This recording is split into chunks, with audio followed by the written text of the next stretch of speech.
ದಾವಣಗೆರೆ ಜಿಲ್ಲೆಯಲ್ಲೂ ಜೋರಾಯಿತು ಬಿಜೆಪಿಯ ಆಂತರಿಕ ಕಚ್ಚಾಟ. ಮಾಜಿ ಶಾಸಕ ಎಂಪಿ ರೇಣುಕಾಚಾರ್ಯ ಉಚ್ಚಾಟನೆಗೆ ಸ್ವತಃ ಅವ್ರ ಪಕ್ಷದವರೀಗ ಒತ್ತಾಯವನ್ನು ಮಾಡ್ತಾ ಇದ್ದಾರೆ. ಶೋಷಿತ ವರ್ಗಗಳ ಒಕ್ಕೂಟದ ಜಿಲ್ಲಾಧ್ಯಕ್ಷ ಬಾಡದ ಆನಂದರಾಜ್ ಅವರು ಒತ್ತಾಯ ಮಾಡಿದ್ದಾರೆ. ಪಕ್ಷಕ್ಕೆ ರೇಣುಕಾಚಾರ್ಯ, ಮಾಡಾಳ್, ಮಲ್ಲಿಕಾರ್ಜುನ್ ಕೊಡುಗೆ ಏನು?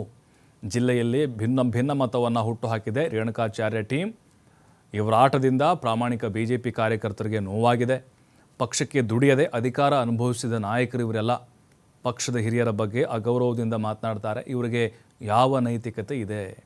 ಇವರು ಲಗಾನ್ ಟೀಮಲ್ಲ, ರೆಡ್ ಲೈಟ್ ಬಾಯ್ಸ್ ಅಂಥೇಳಿ ಆಕ್ರೋಶ ಹೊರಹಾಕಿದರು. ರೆಡ್ ಲೈಟ್ ಬಾಯ್ಸ್ ಈ ವರ್ತನೆ ನಿಲ್ಲಿಸದೇ ಇದ್ದರೆ ಹೋರಾಟ ಮಾಡ್ತೀವಿ ಅಂತ ಎಚ್ಚರಿಕೆ ಕೊಟ್ಟಿದ್ದಾರೆ.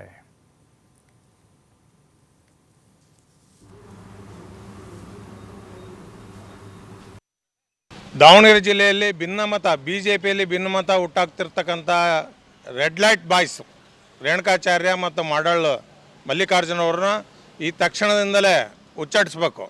ಯಾಕೆಂತಂದರೆ ಈ ಜಿಲ್ಲೆಯಲ್ಲಿ ಅಯೋಧ್ಯ ರಾಮ ಮಂದಿರದ ರಾಮ ರಥಯಾತ್ರೆಯಿಂದಲೂ ಇಲ್ಲಿ BJP ತಳ ಊರಿದೆ. ಇಲ್ಲಿ ಪ್ರಾಮಾಣಿಕ ಕಾರ್ಯಕರ್ತರಿಗೆ ತುಂಬ ನೋವಾಗ್ತೈತೆ.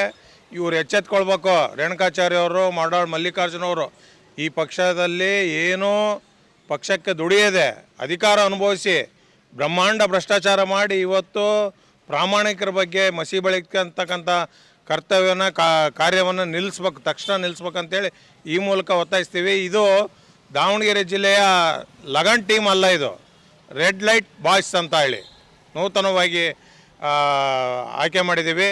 ಈ ಬಾಯ್ಸ್